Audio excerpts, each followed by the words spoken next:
September 2ಕ್ಕೆ ಒಂದು ದರ್ಶನ್ ರವರಿಗೆ ಸಿಗುತ್ತೆ ಬೇಲ್. ಹೌದು ಸ್ನೇಹಿತರೆ, ಒಂದು ಗುಡ್ ನ್ಯೂಸ್ ಅಂತಕ್ಕಂಥದ್ದನ್ನು ನಾವು ಇಲ್ಲಿ ಹೇಳ್ಬೋದು ದರ್ಶನ್ ಅಭಿಮಾನಿಗಳಿಗೆ.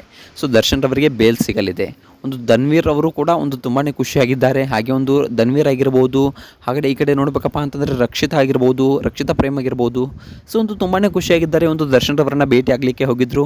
ಸೊ ಸೆಪ್ಟೆಂಬರ್ 2ಕ್ಕೆ ದರ್ಶನ್ ರವರಿಗೆ ಬೇಲ್ ಸಿಗಲಿದೆ ಅಂತಕ್ಕಂಥ ಸುದ್ದಿಗಳು ಕೂಡ ತುಂಬಾ ಒಂದು ಟ್ರೆಂಡ್ನಲ್ಲಿದ್ದು ಅದು ನಿಜ ಅಂತಕ್ಕಂಥದ್ದು ಕೂಡ ನಮಗೆ ಈಗ ಗೊತ್ತಾಗಿದೆ. ಹೌದು ಸ್ನೇಹಿತರೆ, ಸ್ವತಃ ಒಂದು ದರ್ಶನ್ ರವರ ಪರ ವಕೀಲರು ಹೇಳಿಕೊಂಡಿದ್ದಾರೆ. ದರ್ಶನ್ ರವರಿಗೆ ಒಂದು ಸೆಪ್ಟೆಂಬರ್ 2ಕ್ಕೆ ಬೇಲ್ ಕೊಡಿಸ್ತೀನಿ, ಸಿಗುತ್ತೆ. ಸೊ ಈ ಒಂದು ವಿಚಾರವನ್ನು ನಾವು ಮುಂದಿಟ್ಕೊಳ್ತಾ ಇದ್ವಿ ಅನ್ನೋ ಮಾತನ್ನು ದರ್ಶನ್ ರವರ ಒಂದು ಪರ ವಕೀಲರು ಹೇಳಿದ್ದಾರೆ. ಸೊ ಅಷ್ಟಕ್ಕೂ ಏನು ಆ ವಿಷಯ, ದರ್ಶನ್ ರವರಿಗೆ ಬೇಲ್ ಹೇಗೆ ಸಿಗುತ್ತೆ?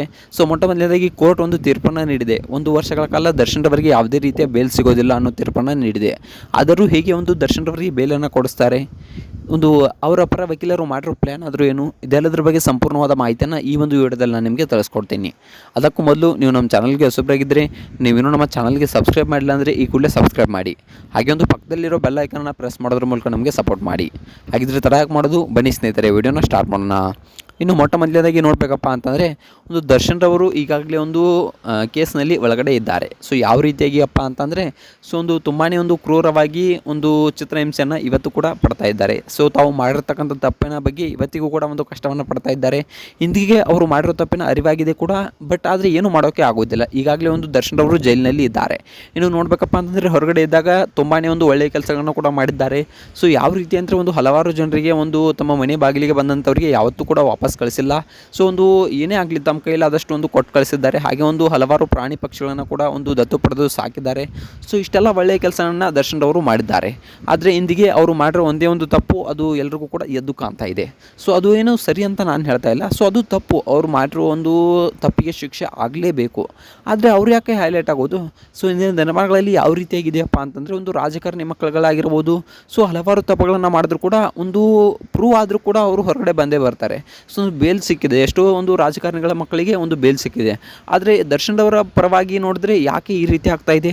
ಸೊ ಈ ಪ್ರಶ್ನೆಗಳು ನಮ್ಮಲ್ಲಿ ಮೂಡ್ತಾ ಇವೆ ಅಷ್ಟೇ. ನಾನೇನು ದರ್ಶನ್ ಅಭಿಮಾನಿ ಅಲ್ಲ. ಸೊ ಮೊಟ್ಟ ಮೊದಲನೇದಾಗಿ ಹೇಳಬೇಕಪ್ಪ ಅಂತಂದರೆ, ನಾನು ದರ್ಶನ್ ರವರ ಅಭಿಮಾನಿ ಅಲ್ಲ. ಸೊ ಅಪ್ಪಟ ನಾನು ರಾಕಿಂಗ್ ಸ್ಟಾರ್ ಯಶ್ ರವರ ಅಭಿಮಾನಿ.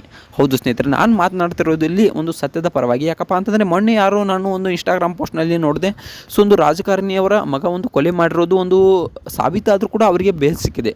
ಸೊ ಇಂತಹ ಒಂದು ಸಂದರ್ಭಗಳನ್ನು ನೋಡಿದ್ರೆ ನಾವು, ಒಂದು ದರ್ಶನ್ ರವರು ಒಂದು ಮಾಡಿರೋದು ತಪ್ಪು, ನಾನೇನು ತಪ್ಪು ಅಂತ ಹೇಳ್ತಾ ಇಲ್ಲ.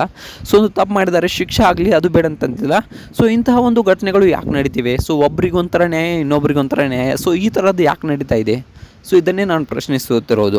ಇನ್ನು ನೋಡಬೇಕಪ್ಪ ಅಂತಂದರೆ, ದರ್ಶನ್ ರವರ ಪರ ವಕೀಲರು ಹೇಳ್ಕೊಂಡಿದ್ದಾರೆ, ಇಲ್ಲ ದರ್ಶನ್ ರವರಿಗೆ ಬೇಲ್ ಸಿಗುತ್ತೆ. ಸೊ ಒಂದು ವೃತ್ತಿ ಹಾನಿಯನ್ನು ಇಟ್ಕೊಂಡ್ಬಿಟ್ಟು, ಹಾಗೆ ಒಂದು ದರ್ಶನ್ ರವರ ಒಂದು ತಾಯಿಗೆ ಅನಾರೋಗ್ಯ ಇದೆ. ಸೊ ಈ ಒಂದು ಕಾರಣವನ್ನು ಇಟ್ಕೊಂಡ್ಬಿಟ್ಟು ಸೊ ಒಂದು ಬೇರನ್ನು ಕೇಳ್ತೀವಿ, ಖಂಡಿತವಾಗ್ಲೂ ಸಿಗೋ ಚಾನ್ಸಸ್ ತುಂಬಾ ಇದೆ ಅನ್ನೋ ಮಾತನ್ನು ಒಂದು ದರ್ಶನ್ ರವರ ಪರ ವಕೀಲರು ಹೇಳಿದ್ದಾರೆ.